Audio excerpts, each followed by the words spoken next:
Hello and welcome back to Utterly Unfiltered with Tash and Cara.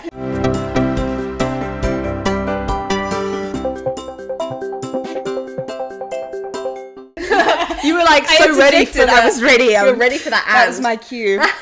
Guys, welcome back. Thank you so much if you've come back. Really appreciate it. If you're just listening to us, we are Tash and Cara, and this podcast is about all things life, really, navigating relationships and jobs and identity crises in your 20s. So. Yes, we like to call it girl talk meets growth. Ooh. Because we have a lot of girl talk, don't we? Let's be honest. Yeah, we do. But we also have, a few little moments of realization and growth within there. Sometimes wisdom. We drop some wisdom bombs, and today hopefully we will drop some more wisdom bombs. We'll try. It'll probably be more of a trauma response that we will just show trauma you. dump, We'll trauma dump about how life is just not going the way that we thought we had it all together, and we just don't. Is that basically it? Yes. That's the episode, right? The idea of... Wow. I thought I had this sentence together until this moment. Perfect. We thought we had our life together until this week. This week has been a turning point for us both. Ironically, not often do we match in terms of what we're going through, which is sometimes makes the pod quite dynamic, I think, because we have different perspectives on things because we've grown in different ways in different points. But now I think we're pretty much in the same boat on this specific issue, which is that we both quit our jobs this week. Yes. For bigger things, and we're both similar people in the sense of what we value and need from work is not really necessarily the monetary reward. Obviously that helps, but I think we're both similar in that we want to be fulfilled. We want our skills to be utilized, to be adding value. So yeah, we're actually on the same page a little bit today, which is fun. Crazy. What are we going to have to do? We're just going to agree with each other. So I know. Well, I do think as well, there's elements of this topic that are very nuanced in terms of what it even means to have your life together. Mm-hmm. What is that? And I think also we're at that age now where it's the Saturn returns come around, Ooh. I've started mine now. I need to remember when yours starts. Mine hasn't started yet. No, which is crazy because I feel like if I could tell you what I would say you're in your Saturn return, but you're not. My Saturn, I'm just in my stage of regression. Maybe that happens before Saturn return. Maybe Saturn return is me returning back to some sense of composure. Maybe everything needs to fall apart and then it will go back together again during your Saturn return. Let's tell us that. I like that idea. Perfect. Because or maybe now is the realization phase, but you won't actually action anything until your Saturn return. Okay. I feel like that might happen too. I can get on board with it. So is your hair, Tasha's got a new little haircut, hair dye situation going on. Is that part of your, don't know what I'm doing? Some people do like crisis shopping. Some people get their haircut when they're having, was that part of it? Or were you just wanting to go back Weirdly, it's actually the other way around. Okay. Which is last year, I was having a bit of a meltdown and I dyed my hair brown. Oh, okay. And so that was the change of Tash, and I feel because it's a bit my blonde hair is my innocence. I've always had blonde hair. I'm fun, free, happy. It just gives positive vibes, I guess. Mm-hmm. And then I dyed my hair dark brown. It was my your bad bitch crisis, your Britney Spears shaved head moment. Yeah, literally right, I'm gonna give no fucks, put myself first, out for revenge type Tash. Some people turn tattoos, but Tash dyes her hair. I have enough tattoos. But so I had my hair lightened, but I cut too much off and I'm really sad. I love it. It was so long. You're only not used to it. It's still long. You're just not used to it. It's so short. It's gonna grow back. I love it. I just need it to grow really badly, and I've just lightened it a little bit because it was quite dark, but I'm probably gonna lighten it a little bit more. We were gonna do because we're rebranding a little bit, or just freshening up our photos for the pod and stuff. So this weekend was gonna be that because we're at Tash's parents' house and it's beautiful and sun's out, and we were gonna make an effort with ourselves. Perfect timing. Tash was not with this hair situation going on. So no, absolutely not. I need to at least be able learn to wash and style it, because I'm I don't know how to style hair this length. Because I plait my hair every night, and then I have this beautiful waves. Yeah, but I plait my hair, and this much of my hair is wavy, and the rest of it's flat because my hair outside of my head is the tiniest amount ever. Sure. Where is it gone? It got cut off. Scissors. Why? Why did I do that? Yeah. They probably swept it up. I have so much regret right now. Don't. You knew you were going to regret it. Tash told me before. She was like, please come and stay the night because I'm going to have a hair crisis meltdown. And I'm in home alone. Just, you have to come. And Tash, like... But I thought I was going to have a meltdown about the colour. Because I thought I was going to... I actually liked my brunette hair. So I thought I was, like, going to regret going back blonde again. But it's not the colour I'm having a meltdown about.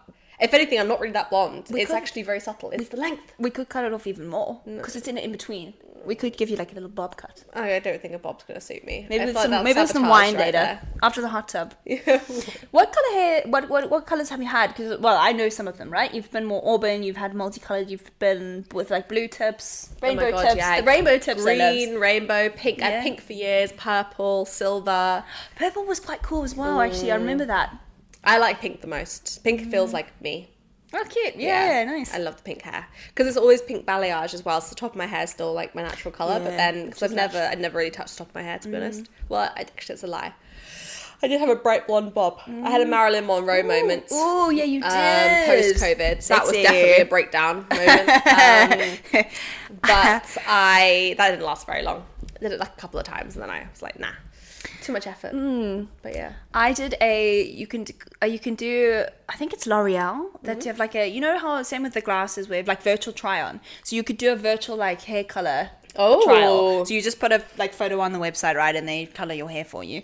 And I tried all kinds of things, and the one I loved the most was purple. It made me feel like Ariel. Oh my god, the mermaid. Even though she's not purple, she's red.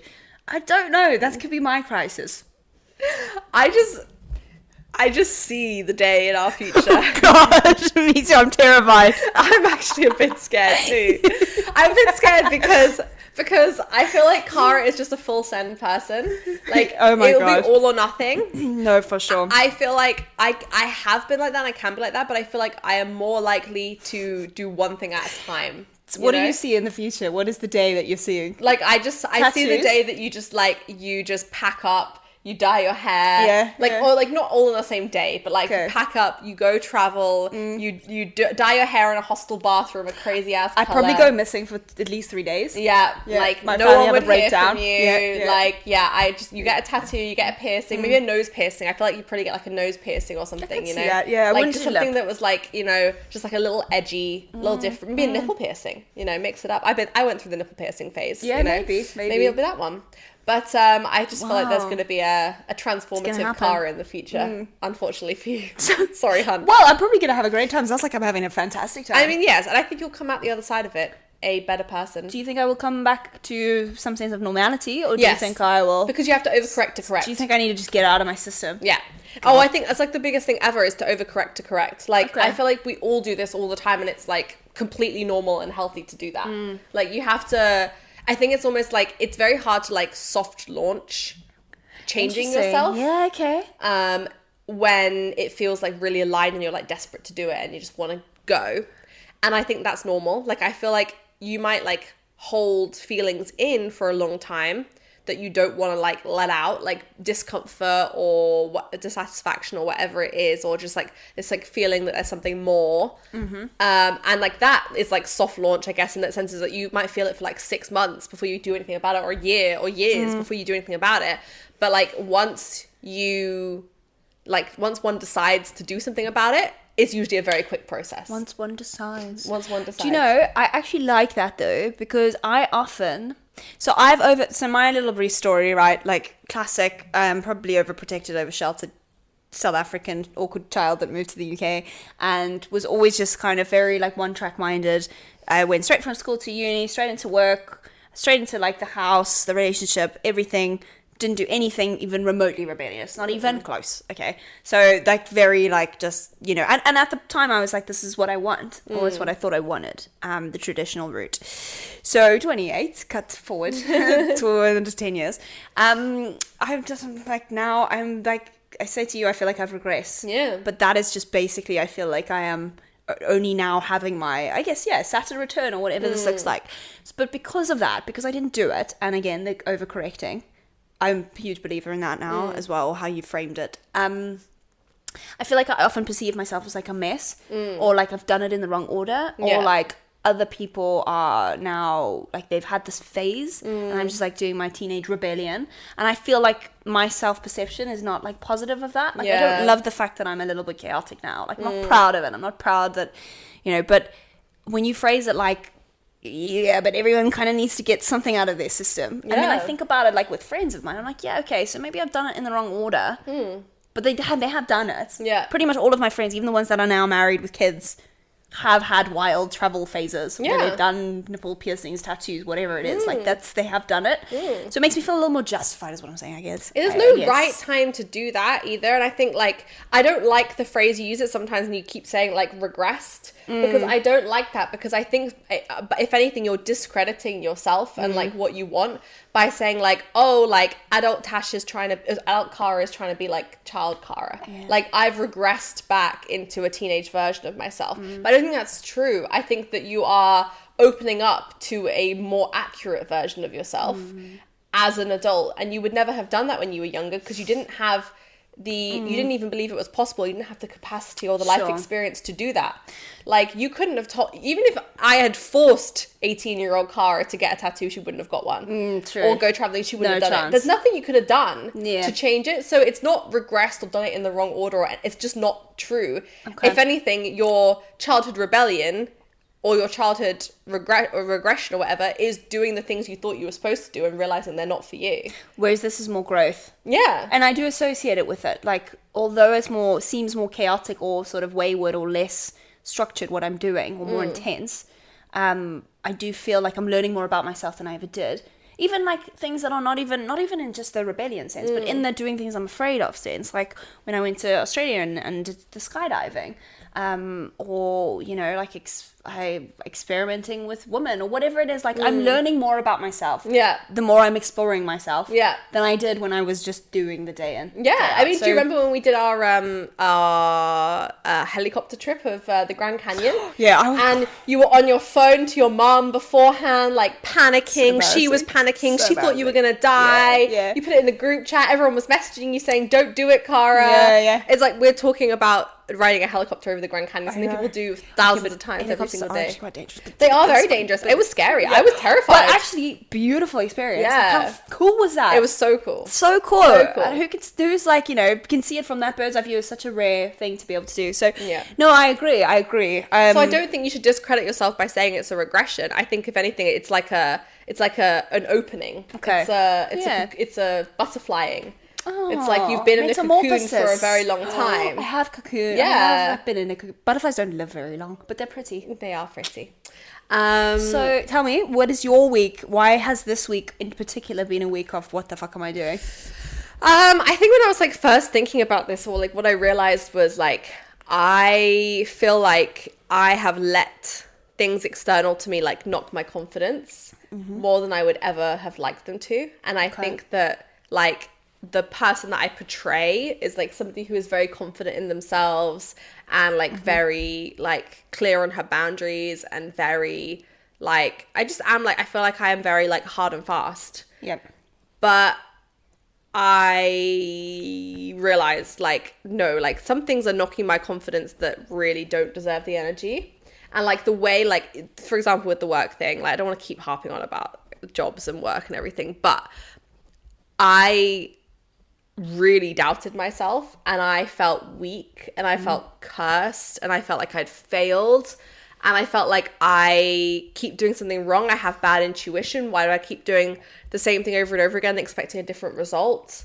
Like, why can't... So questioning. You've been through a questioning stage. Huge questioning stage of feeling a little bit, like, weak and pathetic, to be honest. Like, why can't I just stick it out? Why can't I just, like, knuckle up? It's not that hard. Like, why is it so difficult for me? What's wrong with me that I can't seem to find any kind of job where I am not miserable? Like, why am I like this? And it wasn't until, like, I was talking to Ali about this, and he was like, the problem is, and this is what made me realize, we talked about this in another episode, about how I just wasn't using my skills, and that's the reason I was unhappy.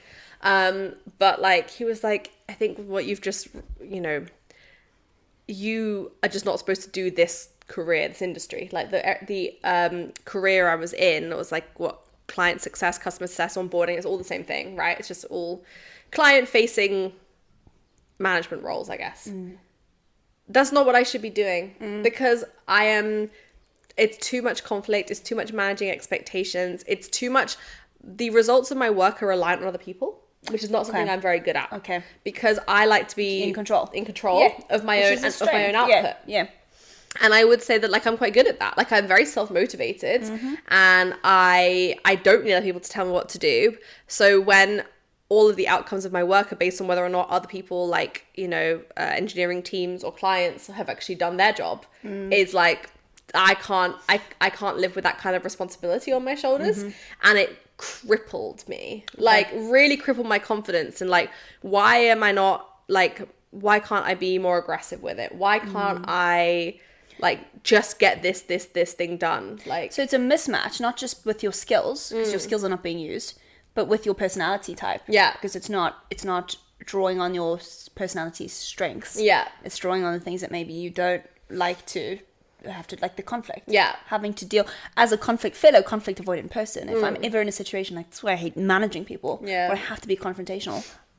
It's the worst day. thing ever. It's the worst day. Yeah. It's the worst day. It is. And like, and I've realized that in other areas of my life too. And sorry, I've been itching my nose so much in all of these episodes. I have allergies, and I feel like they are like really, like, the end of my nose is so itchy. So I just need to, like, disclaimer that I'm not, like, sat here picking my nose. I can see it. Just, like, can't the whole stop thing is like it. going. You can't see it from that angle. It's going right up there to your brain. It's honestly so annoying. I'm like, oh, for God's sake, it's so itchy. Can I just make a point on when you said about, like, you felt like you were weak? Yeah. I honestly, truly, I'm starting to believe more and more. I had that exact same, which is probably why I've done a lot of the things I've done, because I've kind of thought, like, that's the, you know, like, it would be weak to leave a situation I'm not happy in, or whatever, right? But I think more and more you start to realize that it's actually, like, it's actually stronger to leave something that's not serving you. Yeah. That's actually, like, diving into the change when you could just stay comfortable and miserable. Yeah. Is actually more brave, and it takes more courage and more, I don't know, determination and strength of character to leave something that's not serving you. It's not weak. It's the opposite. Completely agree. Yeah, and but I can see how people see it as weak. Yeah. And going back to our last episode of, like, I know, because you said this to me on the run once, that, like, you were like, I don't want to handle my notice because what if other people think I just couldn't handle it? Yeah. But this is where you have to be like, okay, no, but what those people think of me doesn't matter to me in this moment. Like, that is not serving me. Their opinions, they don't matter to me. Their opinions don't matter to me. It's blocking me. Like, that's why I had to remind myself they don't know me. Yeah. Like, I know me. And you have to live with the fact that they all never know you. Yeah. And you have to be okay with it, and that's just typical. Like, only you will know you. Yeah. You can only, to some extent, alter what people think of you. But ultimately, you have to be happy in it. So, good for you. I agree. Thank you. Good for you. I agree. And I think that's something that I was definitely missing. And, like, that's, me and Ali spoke about that. Because I said, I think one thing that I've realized is, like, again, this is one of the part of the kind of, that I had my life together until this week, is, like, I am not very good at asking for help. And I'm not very good at expressing how I feel in the moment. I am, like, tend to be quite, like, I will think something, I will work through it on my own, but it takes a lot for me to, like, actually tell somebody else the way that I'm feeling. Sure. And so that is reflected at work, obviously, and that, like, you know, it's hard for me to ask my manager for help.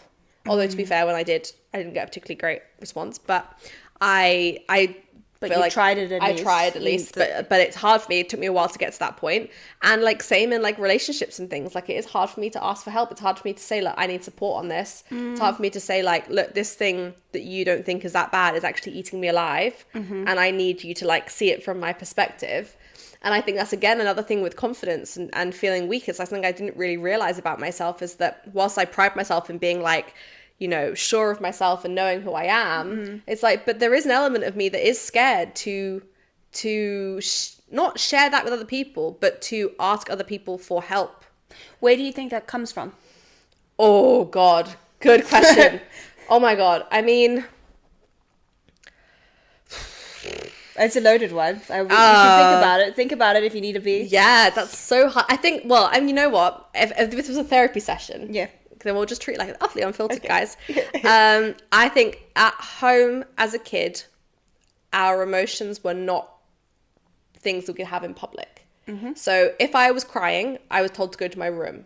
to cry. Yeah. Not talking about when I was a baby or anything like that. I don't know what happened then. But as a young child, like as soon as my memories are there, at least from the age of like 8 to the rest of my life, I couldn't be sad in public spaces.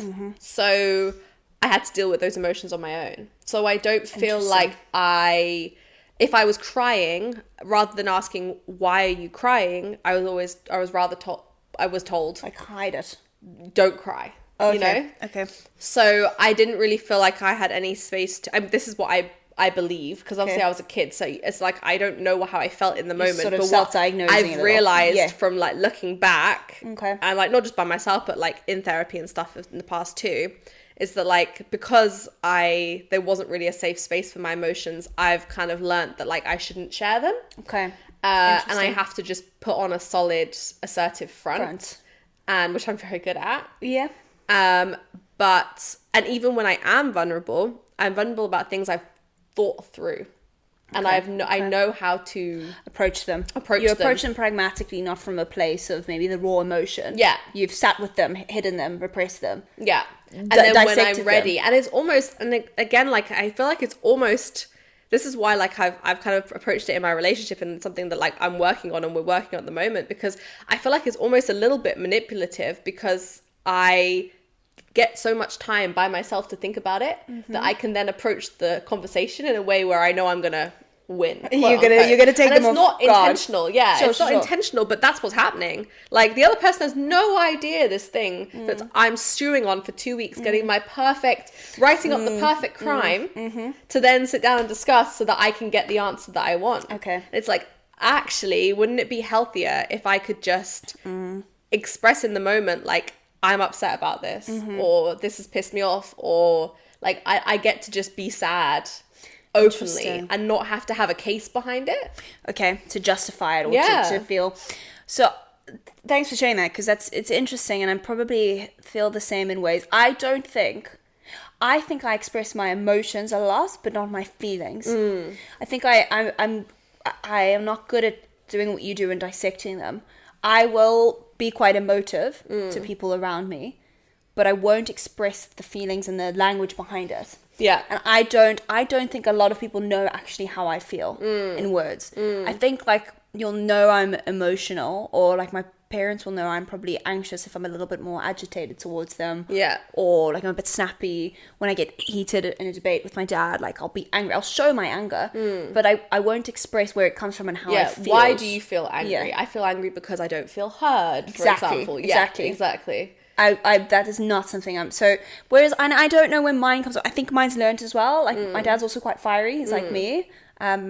He's actually not an Aries though, but I did read his astrology chart, and he can also be a quick spark, matchstick. Yeah, matchstick. So I've seen it, and I've learned those behaviors and ways. But also, I just don't think I was talked about. I don't think my emotions were talked about with me. No, I don't think it was a case of sort of like, you can't have them, but I don't think they were addressed, and they weren't celebrated either. Yeah, like positive emotions were celebrated, but I don't think I would ever be commended for expressing myself negative. Like if I'd ever said to my parents, like, this happened at school and I'm really hurt by it, and I feel really like, upset about my friend doing this, or like, I cried about it. I don't think it would be like, oh, Cara, thanks for talking to me about it. Like, it must be hard to talk about. And I'm sorry that you feel that way. Let's dissect it. Like, that was never... It was more like, oh, don't worry about it. Like, tomorrow's a new day. Yeah. Like, it was brushed off. It wasn't like, don't feel it, but it was like, feel it, but we're not going to talk about it. Yeah. Like, we're not going to give you language and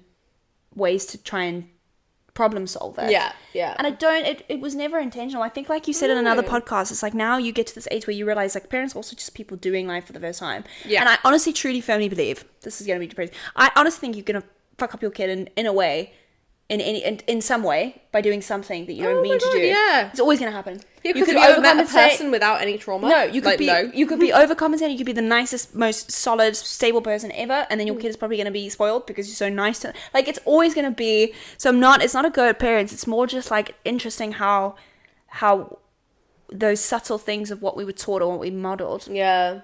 We now bring to us now. It's true, and also we find situations that replicate it. So like I found like in a past relationship, I realized that I was dating someone who, whilst would listen to my emotions, was incredibly good at arguing his point, to the point where I still felt silenced. So it didn't matter whether or not I was being silenced in terms of, you know, go to your room and deal with this on your own, or I was being silenced in terms of, wait, let me share my point, and here's the spiel. Right. Either way, I was being silenced.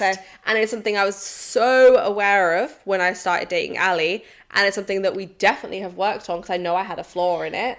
And he's like, luckily, you know, is very open to listening and not responding, to letting me have my say and let it all out. And also, like, I think something that really works well in terms of our relationship there is that he did grow up in a family that argued.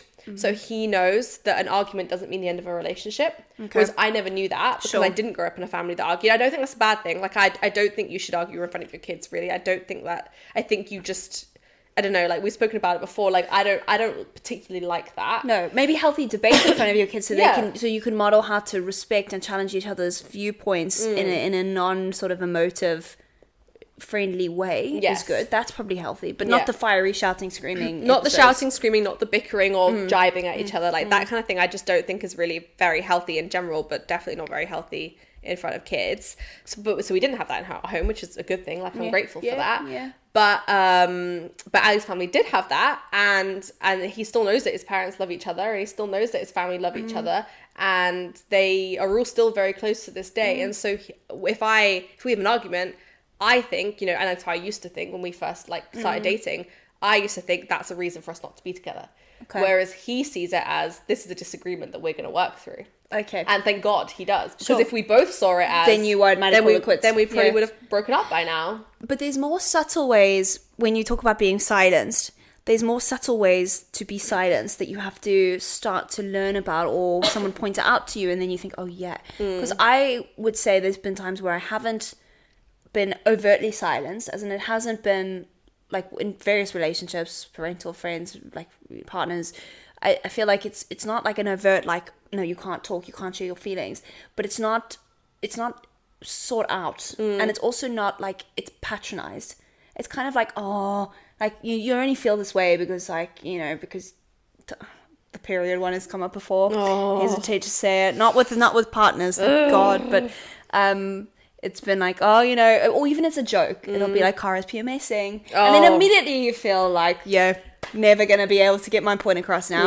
Or the classic, like, don't argue with your dad when you've had a drink. Like the classic, like, whatever your emotion is going to... And okay, it does heighten.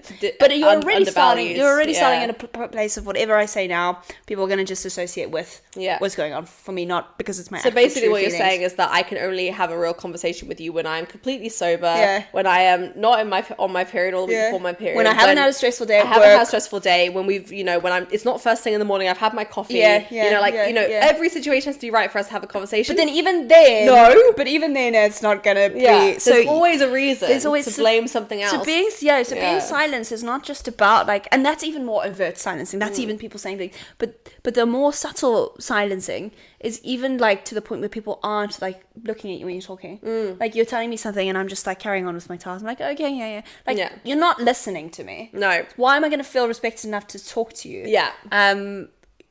There's so many ways. I don't know. I mean, we've digressed, skills. But it's active versus passive listening, and I think that's a big thing.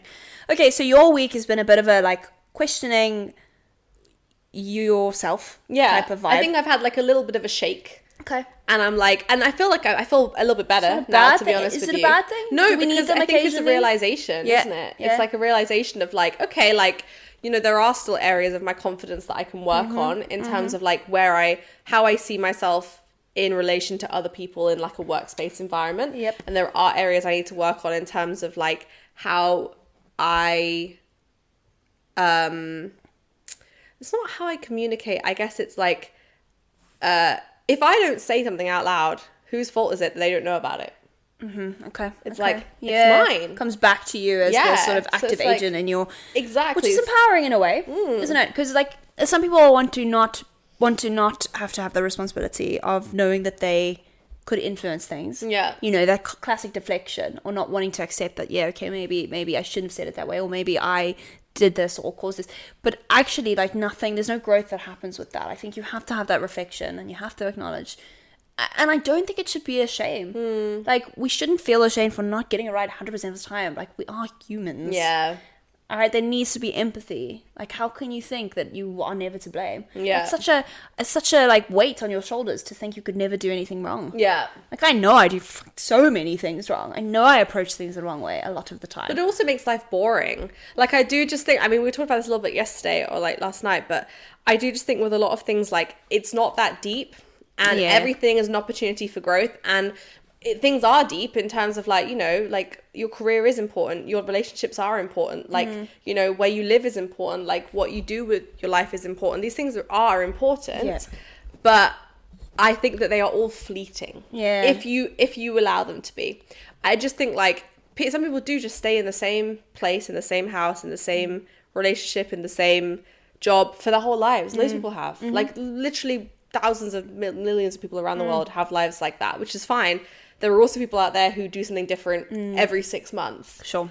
And it's like, there's no one way. There's no way. Guidebook that we were given when we were found our way into the earth somehow. No, and like, this is how you should live. I mean, there are those guidebooks, but they don't serve you because they're not always true to who you are. And there are always going to be, like, people are always going to have something to say about whatever you do. Like, it doesn't matter how you do it. Someone's going to have an opinion. So whether you do have a very, like, simple life, you stay in the same job, same relationship, same house your whole life, people are going to make comments of, oh, do you want to try something different? You may as well just, you know, are you like, well, I could never just stay in one place my whole life, or, you know, just like, in either case, kind of like, you know, just there's always going to be a little comment. Or if you do move around a lot or do a lot of different things, there's going to be the comment of, you know, oh, like, do you never want security? Or, you know, God, no one's going to hire you with a CV like that. Or, you know, like, someone is always going to have something to say.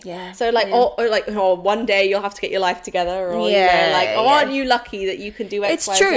It's like, yeah, you are lucky. We can do whatever the fuck we want. Yeah, and I think there's a direct comparison of not caring. Again, go back to the previous episode, like, and you raised the point, it's a good one. It's like, I am personally less likely to care what people say about something I've done when I know it's been the right thing for me. When I get defensive and I try and challenge them, that's when I probably know that it's actually not what I probably wanted to do. Because I kind of agree with them on some level. Whereas if I do something, like, I decide, again, drum lessons, and I'm going to do drum lessons. So many people have something to say about it. Nothing too deep. Again, it's not that deep. But I just laugh it off because I know I want to do this. But other things that I've wanted to do that have been maybe questioned or criticized, and I've been, like, snappy about it. And that's probably because I know maybe you're right. Maybe I, like, you know, that's just me trained, though. Other people would be the opposite and care more so because it's something they care about that's being judged. I know that people are different. There's different ways we handle it. But what about when you don't know what you want? That's a great question. My mom asked my dad that about me yesterday. Day before.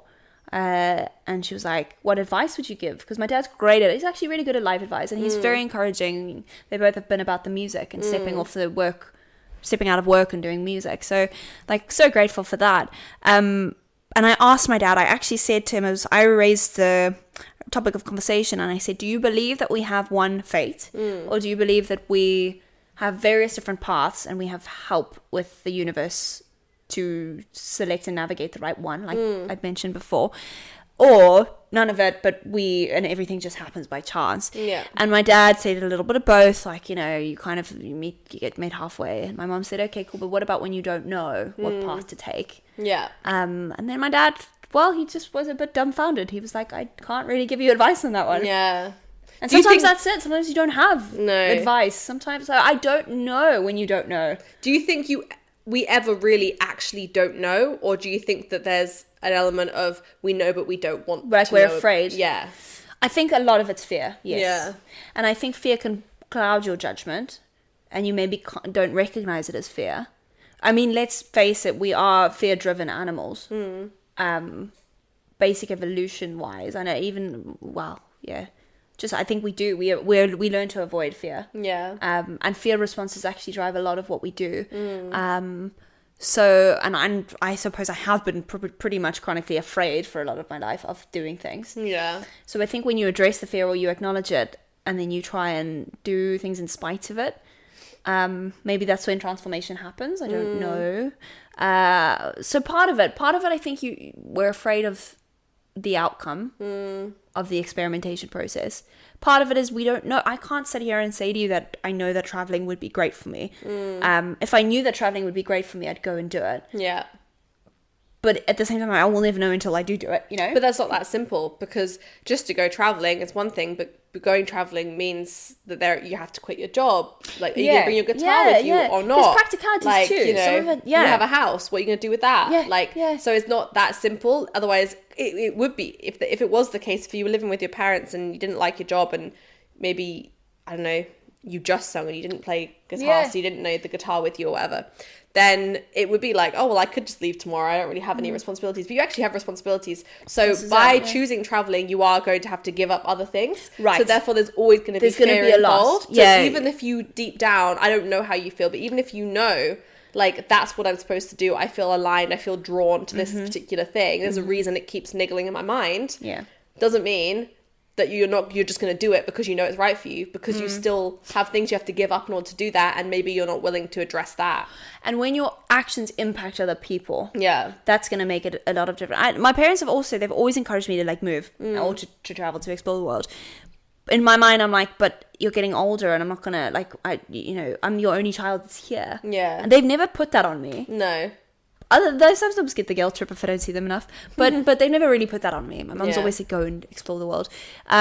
But I know that me doing that would directly impact them. They wouldn't then have a child that's close. They wouldn't. I'm not kidding myself. They'll live a great life. They'll go traveling themselves. Like, I know they'll be fine. But if it's a year, but makes you think. Well, it's not forever. Well, we don't know with me. Yeah, maybe it is forever. I when guess. I dye my hair and get my nose piercing. You're already thinking too far down the line. I know. You're thinking, what if I leave them forever, rather than what if I go away for 3 months? But that is what I do, and I do think it also does prevent me from doing things, because I'm always thinking 5 years. Like, what will this decision I make now look like in 5 years? Yeah. Sometimes that's a good thing to try and predict, because it gives you, like, you can kind of maybe be pragmatic about certain things. But I do think it prevents me. Yeah. And also, it's sometimes like the future that you're so worried about, maybe you don't exist in it. Yeah. You know, that whole, like, maybe I don't have 5 years. Maybe I don't exist in 5 years. Or maybe that version of my 5 years is not real and will never be, and would never be the outcome. So I don't know. It's that thing of, like, we want to try and, maybe again it's like humanistic. We want to try and know and predict and crystal ball what's going to happen to us and what we should do, but we just won't know, because there's no one future. No, I don't think there is. I think there is, like, multiple realities, and we can just create any form of reality. And, like, I think that's the joy, isn't it? It's like knowing that. This is again where I keep saying, like, it's not that deep. It's like, I don't mean it's not important. It is important. But you just mean it's just that you'll be happy. You'll find a way to be happy in any situation. Yeah. So it's whether or not you're willing to go and try those different things. Yeah, it's like, it's true. You're never, like, the growth is never going to stop. The learning is, I'm going to have my confidence shaken many times in my life. I might have my confidence knocked completely down and have to rebuild it. I hope I don't, but you never know. Like, that's life. That's what happens. Sure. Doesn't matter how confident you feel about your choices. Doesn't matter how aligned or how much gut instinct is involved. Like, I know XYZ is correct for me, but it is correct for me right now. But I don't know if that's going to be the same in the long term. All I know is I can just continue to make steps in that direction. And the next, it's like, I don't believe that the path is there. Yeah. I believe there's a stepping stone in front of me. Okay. It's like, I don't see the yellow brick road. I see stepping stones over a pond. And it's like, I step on one, maybe I can see one or two more, but it's foggy. I can't see the rest. Okay. Maybe they're not even there yet. Sure. And then, like, I step one more, and then, like, another one appears, you know? And then I like it. You know, I love my analogies. Yeah, and sometimes I step on one, and there's nothing at the other side, and I'm like, oh shit. And then, you know, 6 months go by, and then a little stone appears, a little baby one, and I'm like, oh, perfect, I put my tiptoe on that, and I can get to the next one. There's always going to be a way. There's always going to be a way to the next step. But maybe it's not getting caught up in the bigger vision. It's just like, what do I need to do now, and breaking it into smaller goals and smaller aspirations and dreams. The continuous question, I always just continue to ask myself, like, am I happy in this situation? And if I'm not, what would make me happy? So, like, when I was living at home during COVID, I was like, am I happy in the situation? No. what would make me happy? Well, the last time I felt happy in like XYZ, I'm talking about in a housing environment, I was living with a group of friends in Sheffield, and I really enjoyed that. Like, I really enjoyed my last year of Sheffield. Actually, I was only living with one friend, but we had 2 other friends who were very close by, and we spent a lot of time together, and it was just like that kind of home environment, which I really liked. Yep. It's like, I miss that. I want that again. So I went and found that, and I moved to London, and I found a girl's house, and I ended up making a best friend from that situation. And that house did feel like home for the 18 months that I was there. And I was like, and you know, I left that place after 18 months. I moved out of London. I didn't like London. Sure. But I didn't mean it was the wrong decision for me. Thank God I did it. Like, because I got that experience. If I hadn't have done it, I probably would regret, like, never having lived in a girl's house. Maybe I would have gone straight from my parents' house to living with a boyfriend or something. And you would have never known, or had the same experiences that have shaped you. Exactly. I like that. You are a wise owl. Oh, thank you. I like the phrase. So you're like, kind of, when did I laugh, or what made me feel happy? For me, I prefer just a personal choice, like what served me. Happy, I find I struggle with how, like, what that feels, because there's moments of joy and there's moments of passion and pleasure and dreaming, and I don't know how to categorize happy, but I feel like I can categorize what serves me, what I know is in my best interest, and what I know I feel like the most me in, I guess, and the most kind of, I don't know, like, that's a good my point. best version. So it's purely just to give people another, like, however you language it, what your discourse, or however you envision yourself being at your highest sort of self, whatever. For me, I find happy is a combination of contentment and laughing. Okay. Like, I feel like that's the nice. perfect combination. That's nice. It's like, me and Ali actually speak quite a lot about what we used to, about the word content, because he used to have quite a lot of negative connotations around the word content. He thought content was like a bad thing. It means you're stagnant, you're settling, you're set in your ways, you know, you're not challenging yourself, you're not growing, there's something exciting happening, your life isn't meaningless. Like, he had a lot of negative associations around contentment. Whereas for me, like, to be content is a joy. Like, to wake up every day and be like, to feel content in my life, to step out of my bed and to feel content in my body, in what I'm doing, in the coffee I'm making in the morning. That is a joy. Like, that is a joy. And how many people that is all you could aspire for? Yes, I genuinely think so, because I agree with you. I don't think happy is not actually for me that is the same feeling. Like, I believe that to me is happiness. Content, but just with a bit more of having a bit of laughter, a bit of joy, a bit of skipping, a bit of, like, that is what adds to it. So if I think back to times, for example, the uni thing, it's like, you know, every day of my life in uni wasn't amazing, and I didn't like uni, but I got joy out of that house because we laughed, and I liked my bedroom, and I felt at home there, and so I felt content there.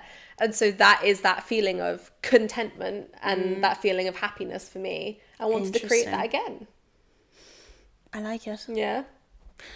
I feel like it's a good place to pause. To wrap it up. Yeah. Well, I guess the question now is, like, obviously we've had a week where we both kind of feel like we've had our life together. How are we going to, I guess, what have we learned from this week in terms of what it even means to have your life together? Good question. So I think that I have learned from this week of chaos, firstly, that I have agency in it. So if I have the willpower to step away from something that's not serving me, i.e. a job, then I can do it. And I will make it work. Yeah. And sometimes it's doing it before overthinking it. It's just like, you know, that whole, like, I'm going to make the decisions, actually go with, you know, trust myself in it and just do it. Also that it's okay to not have it figured out, and actually that maybe that's actually healthy and necessary.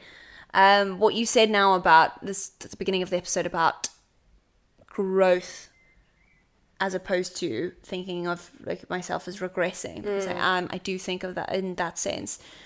Maybe the permission to actually think about things being different than they are, and that being all right, and actually that being maybe encouraged because it's necessary. I don't know, but I need to take a beat on this week. I need to fully digest it and actually just it's not that deep. You said it, and I'm just plugging it again because it's not that deep, and actually sometimes you can just have a bit of fun. Yeah. Sometimes things don't have to be so serious all the time. They don't. Sometimes just mess around, fuck around, like have a bit of just like play around a bit. Fuck around and find out, honestly. Fuck around and find out! Yeah. That's such a good phrase. I'm getting a tattoo. I'm gonna get fuck around dodge it and find out. Oh my god, if you got a tattoo with a swear word in it, your mum would kill me. She's gonna go to it would send her to the grave a little early. Oh yeah. And then I'd be haunted. You should send you to an asylum, I think. She'd send me to the grave. Yeah. She might. If you don't hear from me again, it's because I got that tattoo and now I'm gone. You have to do it like in a really subtle way. Yeah. Like F-O-F-O. No, F-A-F-O. Look around and find out. Yeah. Fafo. Yeah. Fafo. Fafo. Really weird word. Yeah, let's make up the... I don't like it as well.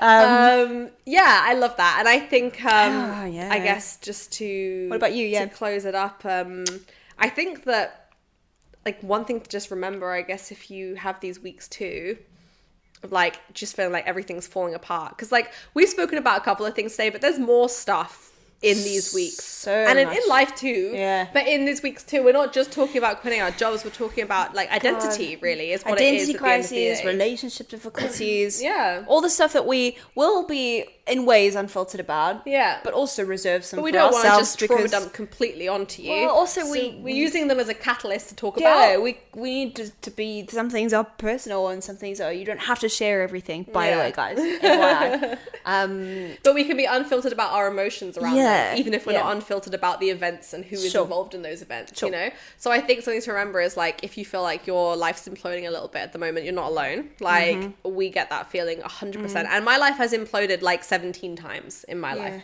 Like I have fucked around and found out multiple times. You have fafoed and a few times. I think it's a good thing because it tells you like, look, I'm still here. I got back up again. I am actively choosing, and again, I think it's a separate episode.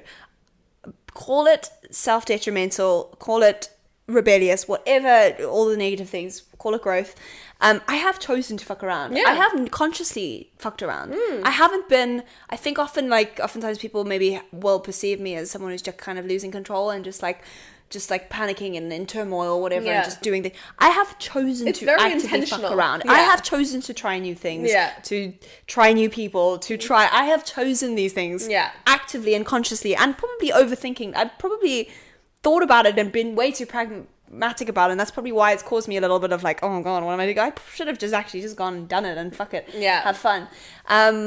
But yeah, I have actively chosen to implode myself, and I think that that's okay because it means that you're going to create a new version of yourself. And that's the plan. Absolutely. And like if you have weeks as well, like, you know, literally last week I swear I cried like 17 times. Like what's me in the word 17 today? I just love the word 17. That's your angel number, like maybe 17. Yeah. Like just love it. But I cried so many times this week. Like I think Cara was like, that's hilarious. 17. You cried? No. It's the angel number 17. I'm gonna look it up. Yeah, we should look it up. I want to know what it means. I'm banned from my phone, but it's somewhere. She is. It's over there somewhere. Hidden from her. She's got an addiction. But yeah, like Chris cried consistently, and like that's okay. It doesn't make you weak. It doesn't make you like small. Let the emotions flow. It just means you're going through a hard time. Yeah. And you can come out the other side of it and have a lot of actually, like, I do think that, like, these moments are really important because they make you realize things about yourself you wouldn't know otherwise. And I think without that, like, you're just going to be trapped in the same miserable feeling. So I think it's a good thing. Like, I think it's painful, but I think it's a good thing to have these moments of crisis because as much as I wouldn't have said this at the beginning of this week when I was literally having panic attacks over things, I now look back and I'm like, thank God, because I feel like I have a clearer brain today than I've had in months. Yeah. And that wouldn't have happened otherwise. Sure. So it's got to be done. Got to be done. Take the lessons. Learn the lessons. Thank you guys. Please like, follow, subscribe, leave us reviews. Yes. And remember that we're always there for you guys. Back every single Wednesday without fail. And thank you so much for listening. Yeah. We love you. Come on back next week. Bye.